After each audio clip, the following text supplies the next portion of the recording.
My mother didn't lower her voice. She didn't flinch. She just stared at me through the frozen grid of our family Zoom call and said, "We don't want to see your face at her graduation."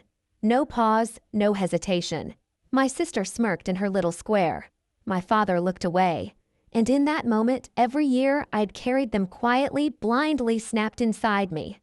I didn't argue. I didn't ask why. I simply reached for the one thing they never expected me to take back. Before I tell you what happened next, tell me, where are you watching from? And be honest. What would you have done?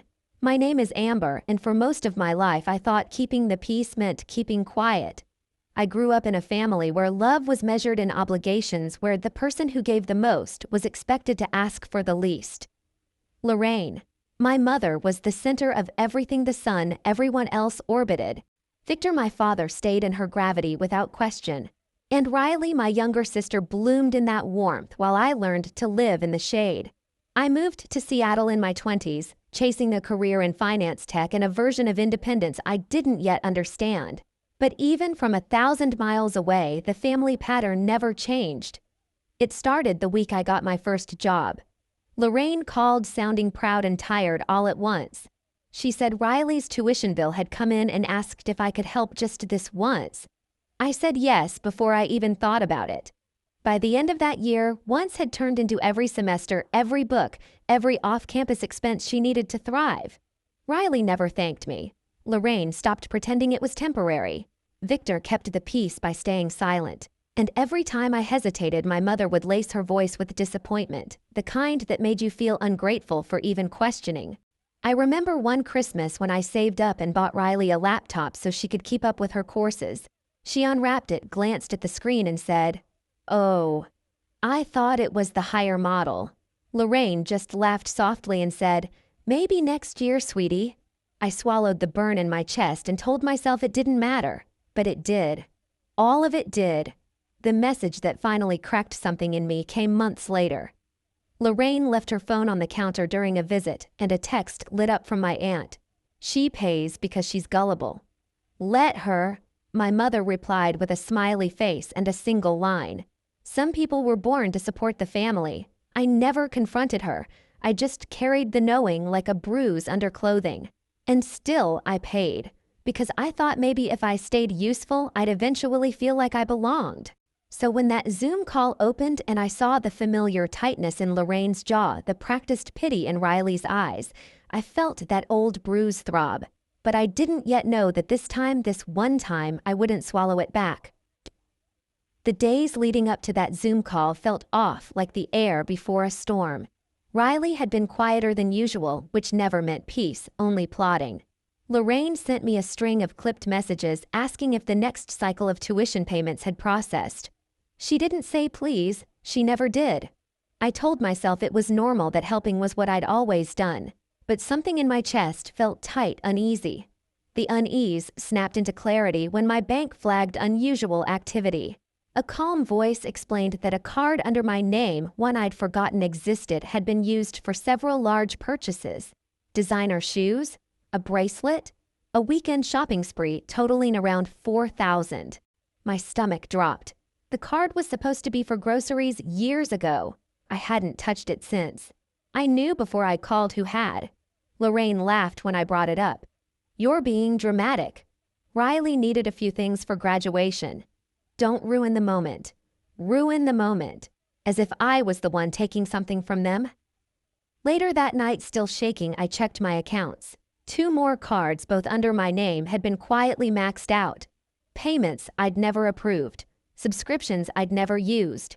Each charge linked back to my family's address or one of Riley's accounts. My breath came shallow. This wasn't carelessness. This was expectation. Entitlement hardened into habit.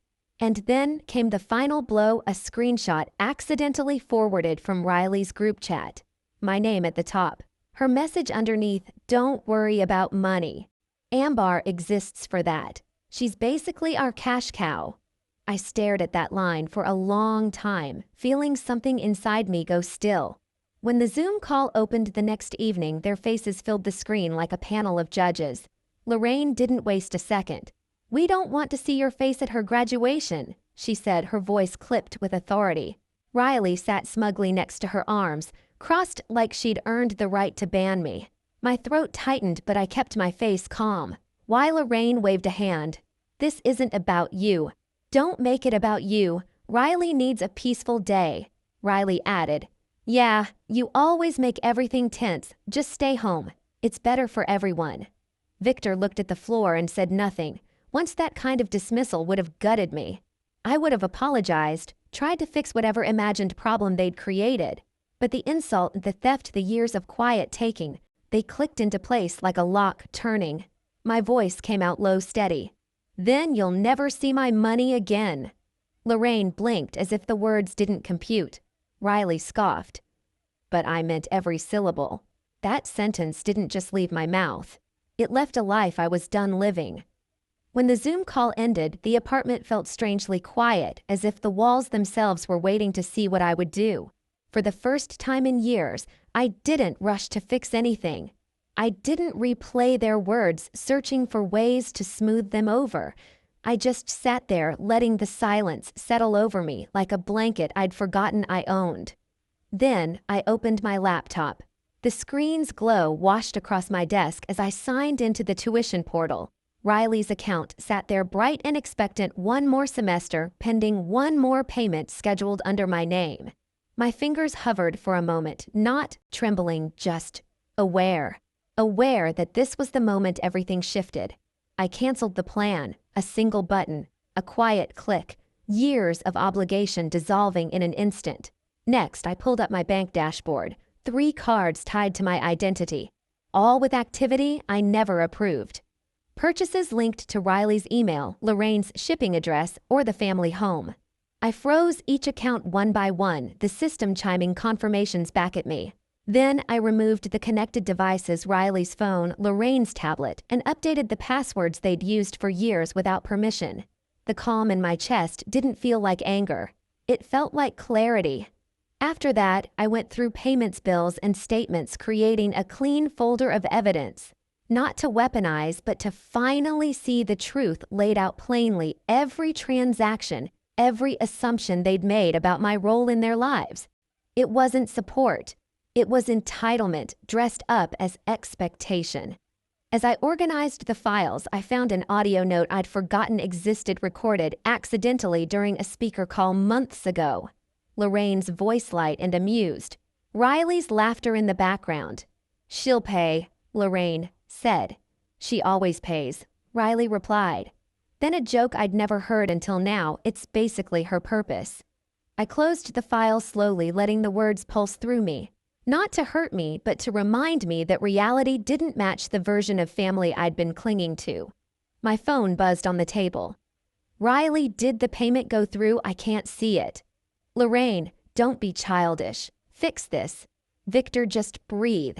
Don't make things worse." Worse. As if the worst thing I'd done was finally say no. I didn't respond. Instead, I logged out of every shared subscription, music streaming, grocery deliveries, anything tied to my accounts. The list was longer than I expected. I ended each one without hesitation. By the time I stood up, the sky outside had deepened into a soft navy blue. I felt lighter than I had in years, standing barefoot on the cold floor, breathing air that somehow tasted new.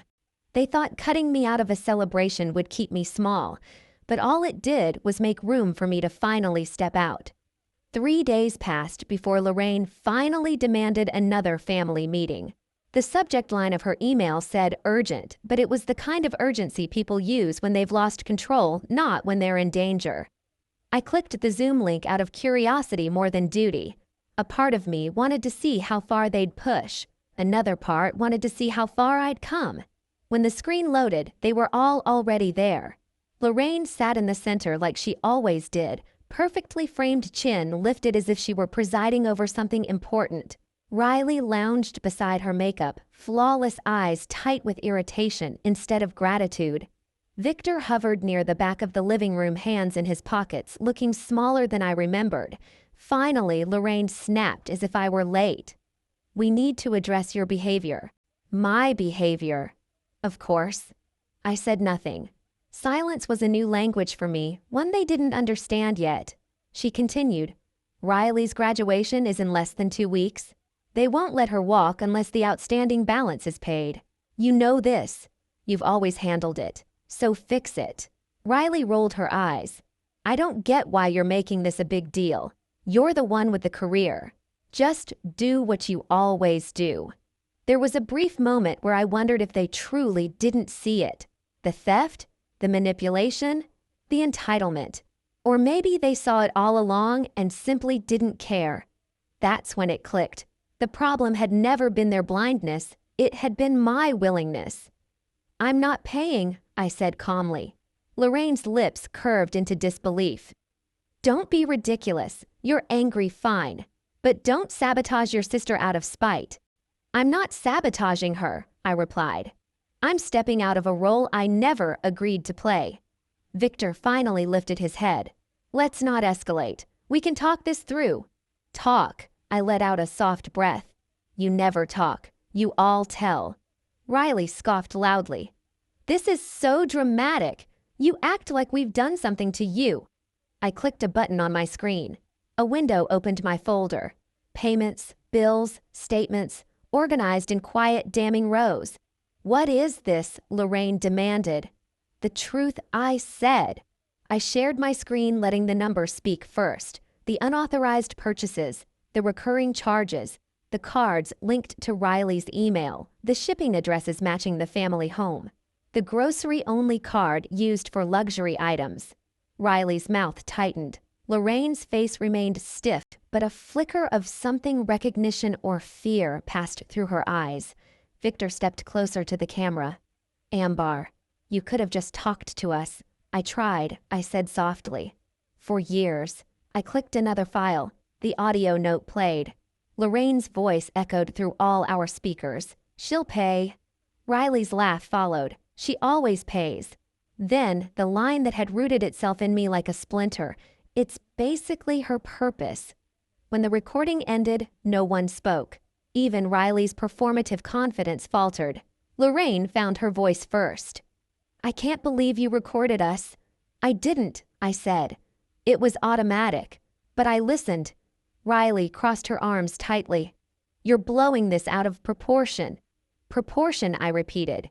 You stole my identity. You used my credit. You impersonated me to reinstate the tuition plan. The school emailed me about it. That landed. Hard. Riley's cheeks flushed red. That was a misunderstanding.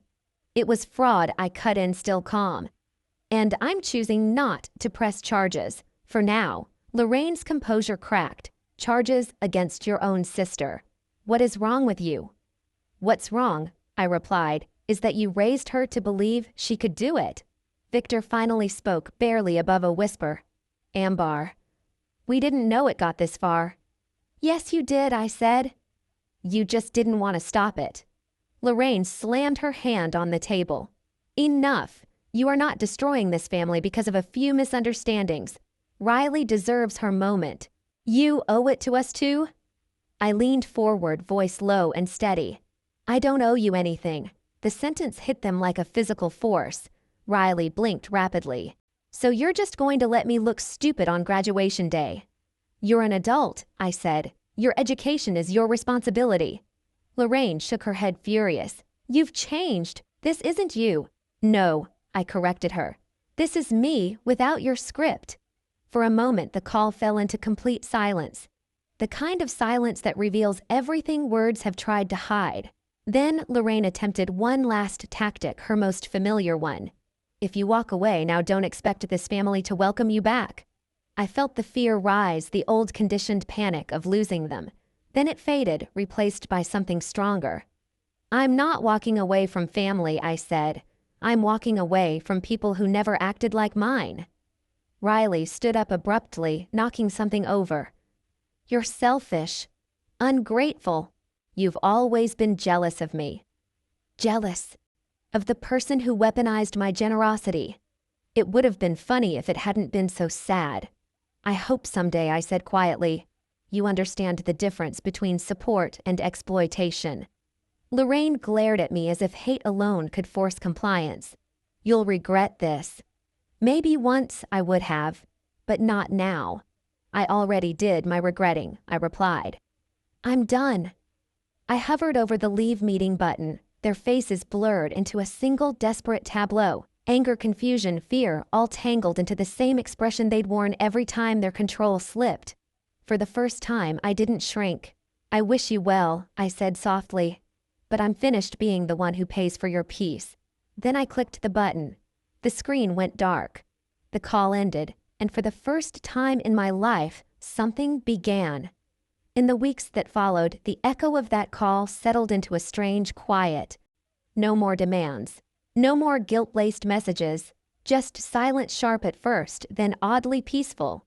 The first real update came from the university. A polite notice confirming that due to unresolved payments and an attempted impersonation on the account, Riley would not be permitted to participate in the ceremony. They didn't mention my name, but the implication was clear. Someone had finally told her no. I didn't celebrate. I didn't gloat. I just sat in my Seattle apartment, sunlight slipping across the hardwood floor, and let the weight of 8 years lift off my shoulders. A few days later, Victor showed up unannounced. He stood in the lobby like a man who wasn't sure he'd be allowed in. When I opened the door, he didn't try to hug me. He just looked tired. She's devastated, he said. Your mother, she's pretending everything's fine, but it's not. We didn't realize how much we leaned on you.